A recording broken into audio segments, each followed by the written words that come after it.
你以为中国最震撼的建筑是故宫、长城？错了，在西安某所中学的操场上，学生们每天绕着一座400年的明代古塔跑步。在甘肃的魔鬼城深处，100公里寸草不生的戈壁里，唯一的人类建筑是一座黄土窑洞。在山西有座古寺，供奉的不是佛像，而是一只铁猫，露天放了近500年却从不生锈。这些建筑99%的中国人都不知道，它们不是网红打卡地，不在旅游攻略里，有的藏在校园，有的隐于深山，有的埋在地下。今天就跟着眼见中国一起看看中国最冷门的7个视觉奇观建筑，越往后越震撼。西安市万寿中路有一所叫西光中学的学校，走进这所学校的操场，你会看到一幅魔幻的画面。塑胶跑道上，学生们正在晨跑，而跑道正中央矗立着一座22米高的青砖古塔。篮球场上，少年们打球，篮球不时从古塔边飞过。体育课时，老师会让学生们绕塔跑3圈。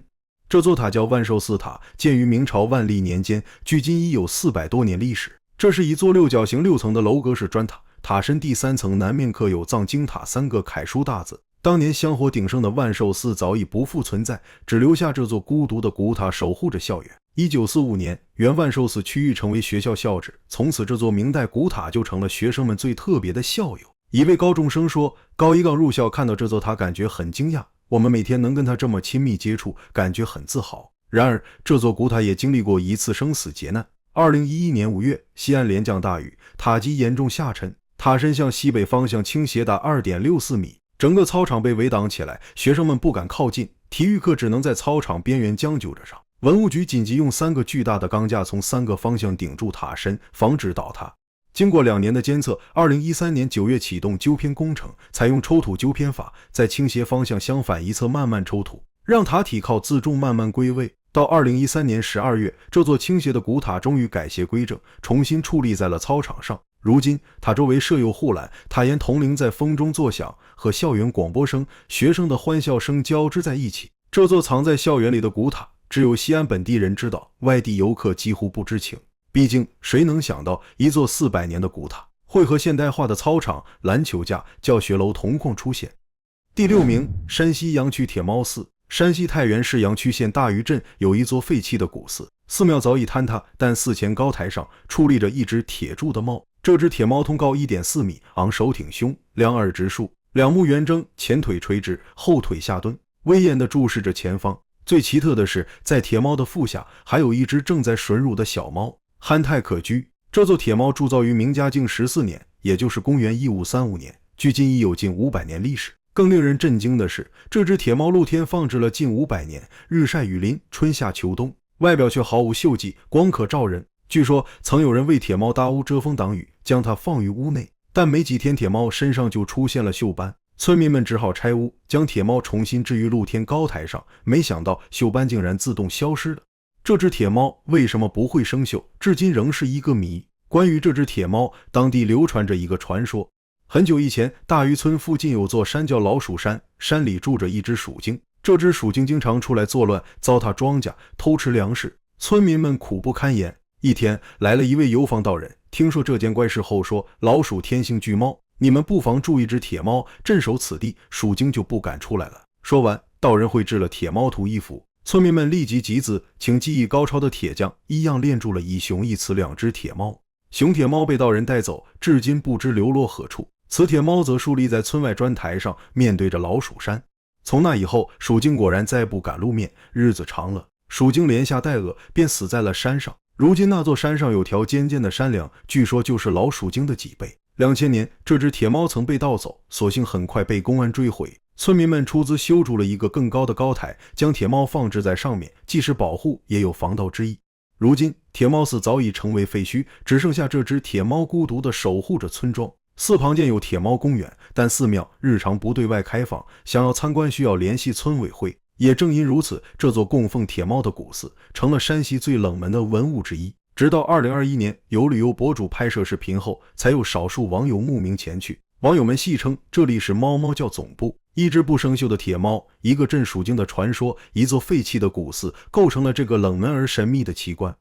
第5名，广西玉林怪楼。广西北流市新墟镇园艺场有一栋让人目瞪口呆的建筑，远远望去，这栋高达30多米、11层楼的建筑，像一艘古代战船，又像一座童话城堡，还像一座寺庙。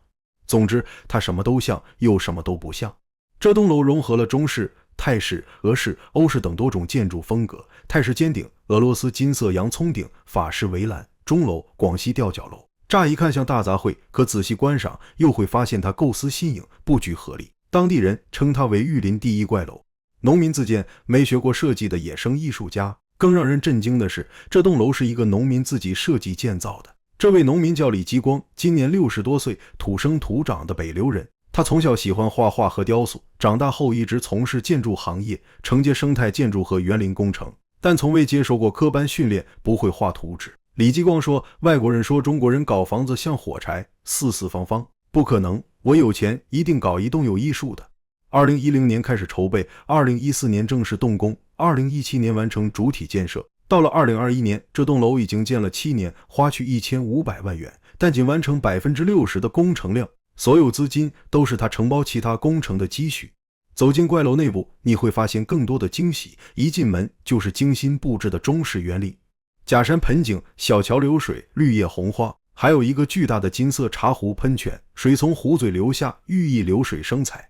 穿过一个曲径通幽的山洞，下面是个大舞台，可以唱歌跳舞。灯光打开后就是一个舞厅，旁边有个用水泥做的空心树干，里面是楼梯，可以直接爬到上层的鸟巢观景台。2楼墙上有他自己做的中国古代浮雕武松打虎，看着像铜雕，实际是用水泥做的，涂了一层颜料，用最简单的材料做出最高级的感觉，这是李基光的理念。3楼有玻璃栈道，踩在上面能看到下面的风景，惊险刺激。每一层的楼梯造型都不一样，有直上直下的，树干造型的，螺旋式的，像迷宫一样。顶楼计划做成咖啡厅和钟楼，可以喝茶、吃点心、看风景。钟楼顶端是俄罗斯风格的洋葱头。李基光说，中国和俄罗斯是友好国家，所以我要建一个洋葱头。2021年春节，这栋楼突然在抖音等网络平台走红，成了网红景点，最多一天吸引上万名游客慕名参观。然而，由于楼内安全设施未完善，大门口贴着安全告示，禁止入内参观，游客们只能在外围拍照。现在需要购票20元才能进入参观。一个农民没有设计图纸，凭着脑海里的想象，耗时10年，花掉1500万元积蓄，建造了一座融合多种建筑风格的怪楼，这本身就是一个奇迹。这栋楼是他一生的梦想，也是他留给这个世界的艺术作品。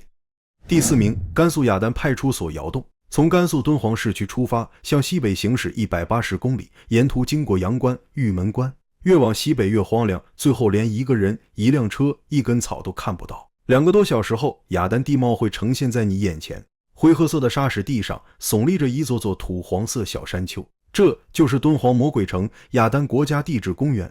在公园大门的不远处，一座大坡下有个奇特建筑——窑洞派出所，这是中国唯一一个挖出来的派出所。2001年，雅丹派出所设立时只有几顶帐篷。首任所长李生寿说，晚上一场风，睁眼身盖纱，锅碗随风去，帐篷开了花。这里缺水，不通电，水要从150公里外拉，照明也需要点煤油灯。李生寿带领4名民警决定徒手凿窑洞。雅丹体坚如磐石，羊镐敲上去常冒火星。他们夜里点煤油灯挖，胶水泡软后继续凿。1年多后，终于开凿出40平方米窑洞。到2017年，已扩建至260平方米，通上了水电。这里夏季45度，地表70度，鸡蛋放地上都能烤熟。春秋10级以上风沙，冬季零下25度。派出所管辖1万平方公里，但辖区内没有一个户籍人口，连植被都少见。那为什么要在此设立派出所呢？因为这里靠近死亡之海罗布泊，常有探险者迷路，车辆抛锚，陷入危险。20多年来，派出所参与救援200余次，挽救26条生命。2024年8月，一名河北男子在罗布泊报警求助，民警驾车救援，途中突遇10级大风，能见度不足20米，无人机无法升空，只能靠肉眼找人。经过9小时搜救，终于在沙丘后发现了被困的车辆，已陷入沙坑。民警用铁锹、木板、拖车绳将车拖出，被困者才成功脱险。还有一次，一位探险者独自骑摩托闯罗布泊，想去楼兰古城。所长李生寿劝阻无效，探险者临走前说，如果6、7天我没出来，就算找到尸体也可以。第3天，戈壁滩狂风大作，探险者失联。李生寿带队搜救2天后，在低洼处发现他脉搏微弱，民警人工呼吸，心肺复苏，不停往嘴唇蘸水，终于将他从死亡线拉回。探险者后来送来了水、方便面和1万元现金，但派出所只收下了水和方便面。2024年2月，一位博主计划徒步穿越罗布泊，民警刷视频发现后留言劝阻，博主看到后主动联系，放弃穿越，并配合拍摄安全提示视频。这条视频让雅丹派出所火出圈，成为了游客第一个打卡点。由于独特的窑洞外形，许多游客来此拍照。现任所长秦志刚会一边帮游客拍照，一边讲述派出所历史。到了晚上，隐藏在土丘里的派出所并不显眼，但当有人需要时，门前那盏灯一定是亮的。秦志刚说，灯亮着，迷路的人们就会知道回家的路不远了。方圆100公里寸草不生的戈壁里，唯一的人类建筑是这座黄土窑洞。中国最孤独的派出所，沙海中永不熄灭的灯塔。第3名，河北承德双塔山。河北承德市区西南30公里处有2座爬不上去的奇山，这2座山峰高达40多米，直径约20米，底部纤细，越往上越粗壮，像2根倒立的巨型石柱。最神奇的是，山体底部明显凹陷进去，呈现头重脚轻的形态，看起来摇摇欲坠，随时会倒。更令人震惊的是，在这2座绝壁之上，竟然各有一座古塔，这就是承德双塔山。为什么它能站得稳呢？双塔山属于丹霞地貌，由沙砾岩构成，形成于300万年前。最初2座山峰是连在一起的，经过流水侵蚀、风化剥落，中间的石块逐渐掉落，最终分离成现在的模样。山体表面布满大大小小的凹槽和孔洞，有的是天然溶洞，有的是人工凿出的痕迹。千年古塔在2座石柱的绝壁之上，各有一座砖塔。北面的塔为圆锥形，高约2米；南面的塔为四方形，高约5米。古塔坐北朝南，4角各挂有一个铜旋，风吹过时，铜铃发出清脆的声响，回荡在山谷中。根据1976年唐山大地震后从山顶掉落的古砖考证，这2座塔建于辽代，距今已有1300多年历史，为契丹人修建。塔内是中空的，里面有一尊佛像，塔前有一个香炉和案台。这么陡峭的绝壁，古人是怎么上去建塔的呢？根据专家考证，双塔山2座石柱之间分布着许多岩石凹槽，这些凹槽就是当年搭建云梯时留下的痕迹。古人将木头插进凹槽，在2座石柱之间一层层往上搭，像搭楼梯一样。这种方法的好处是，一个云梯可以同时登上2座山，运送建筑材料也方便。清朝乾隆年间，皇帝曾下令搭建云梯登顶考察，后来云梯被拆除，从此就再也没有人能上去。2010年，承德市文物部门为了实地考察双塔山，请来了国内顶尖攀爬高手胡东岳。胡东岳首先尝试了用户外单弓把绳索抛过山顶，但尝试多次都失败了，即使站在制高点，仍然还差15米。最后，他们从消防部门借来抛投器救援设备，依靠压缩空气把绳索抛过山顶。固定好绳索后，胡东岳开始攀爬。由于石柱是上大下小的形状，只能用悬空攀爬的方法。经过1个小时的艰难攀爬，胡东岳终于爬上了双塔山的山顶。为什么要建在山顶呢？在辽代，建塔之风非常盛行，连皇帝都信佛。当时的辽国不惜余力修建佛塔，出多少力都不觉得累，修得再高也不觉得高。更重要的是，双塔山位于辽代中京到南京的必经之路上，是一个地标性建筑，也就是指路塔。远远看到这2座塔就知道方向了。随着金灭辽，辽代大部分的塔都被毁坏，双塔山上的塔能幸运地保存1300年，历经唐山大地震都安然无恙，实属奇迹。第2名，重庆816地下河工程。重庆市涪陵区白涛镇有一座名为金子山的大山，从外表看，这座山极其平常，但谁也想不到，这座山的内部隐藏着一个深埋半个世纪的惊天秘密。走进山体内部，你会看到一个高达79.6米的巨大洞穴，相当于26层楼的高度。这就是816地下河工程，中国曾经的掘米和燃料工厂，世界第1大人工洞体。曾有6万人人间蒸发18年在此生活。1966年，6万名工程兵和技术人员接到一个神秘任务，来到重庆涪陵深山里建造中国第2大核工厂。这是一项绝密工程，为了保密，白涛镇这个地名从此从中国地图上抹去。从1966年到1984年，整整18年，这6万人与家人失去联系，外界没有人知道他们在做什么。他们吃住都在大山洞里，仅靠着这个高150米的烟囱呼吸。按照设计，整个工程完全隐藏在山体内部。2万多名工程兵战士、清华北大等高校的工程专家，使用羊镐、铁锨等最原始的工具，一点一点地凿开坚硬的山体。洞体开凿总共用了6年时间，整个工程洞厅共有9层，总长24公里，高79.6米，拱顶跨高31.2米，挖出的山体足以填平一条白涛河。整个工程共有大小19个出入洞口，内设洞室18个，道路、导洞、支洞、隧道等130多条，且大都能通行卡车。走进洞内，巨大的洞室宛如地下宫殿，高耸的穹顶让人仰望时产生眩晕感。洞内错综复杂，洞中有洞，洞中有楼，形如迷宫。洞内保存着巨型机床、管道、反应堆基座等设备。灯光照射下，金属表面反射出了冷峻的光芒，黑暗洞穴与金属反光形成了强烈的对比，宛如科幻电影里的场景。然而，这项耗资7.46亿元，相当于现在800亿元左右的超级工程，最终没能完成。1982年，816工程接到中央的缓建指示，2年后正式停建。停建时已完成了原定计划规模 85% 的建筑工程， 60% 的安装工程。在整个工程建设过程中，共有100多名官兵牺牲，其中76名烈士被安葬在距洞口3公里处的一碗水烈士陵园，他们平均年龄只有21岁。18年来，这些工程兵战士夜以继日挖空了整座大山，却不知道自己修建的是什么，也不能告诉家人自己在哪里。2002年4月8日，国防科工委同意816洞体解密。2010年4月，816工程遗址开放游客参观。这座深埋山体的超级工程从绝密军事禁区变成了旅游景区。2019年，重庆涪陵816工程景区被评定为了国家4A 级的旅游景区。哪有什么岁月静好，只是有人在替我们负重前行。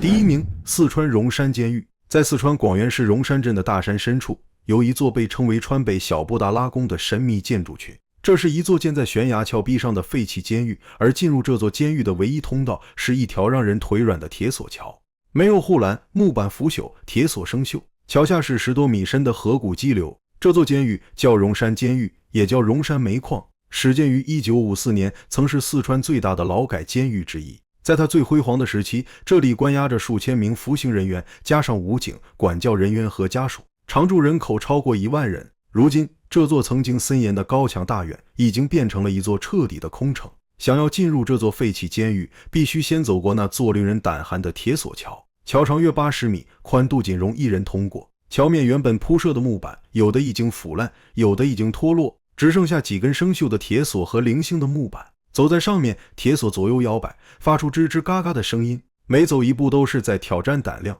脚必须踩在钢索上，手必须紧紧抓住铁链。到了桥中间，整座桥开始剧烈晃动，脚下是湍急的河流和嶙峋的岩石，稍有不慎就可能坠落。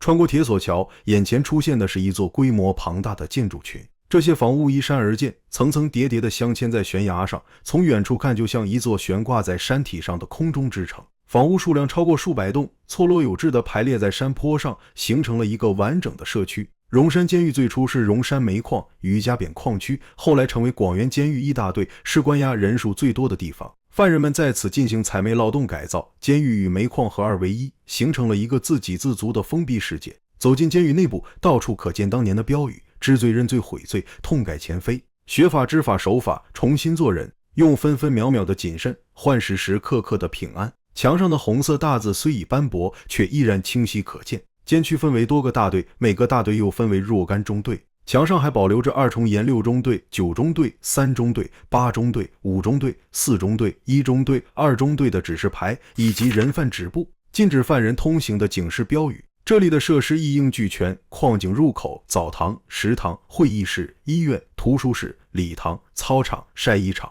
宛如一座完整的小镇。在一个废弃的食堂里，墙上还贴着生活物资价格表，显示日期为2008年4月30日，大米2块多1斤，各种青菜和肉类价格清晰可见。食堂的角落里堆放着几十瓶未开封的啤酒，瓶身已经落满灰尘。在某个监舍里散落着泛黄的照片、肉票、饭票，还有服刑人员写于2005年的观后感作文。这些细节让人仿佛能看到当年这里的生活场景。最令人震撼的是监区的高墙，墙高达7、8米，比房屋还高，用厚重的砖石砌成，顶部还有铁丝网和碎玻璃，任何人都无法翻越。然而，这座曾经热闹非凡的悬崖之城，在2008年地震后逐渐废弃。地震导致山体松动，出现滑坡迹象。为了安全考虑，监狱整体搬迁，从此这里变成了一座彻底的空城。如今走进荒废的监狱，到处都是残垣断壁，杂草丛生。门窗被拆走，设备被搬空，只剩下斑驳的墙面、生锈的铁窗、坍塌的房屋。风吹过时，发出咚咚咚的敲击声，在空荡的走廊里回荡，显得格外诡异。更令人不寒而栗的是，在这座废弃监狱的某个角落，偶尔还能看到流浪汉的踪迹，留下的碗筷、调料瓶、被褥，证明有人在这里生活过。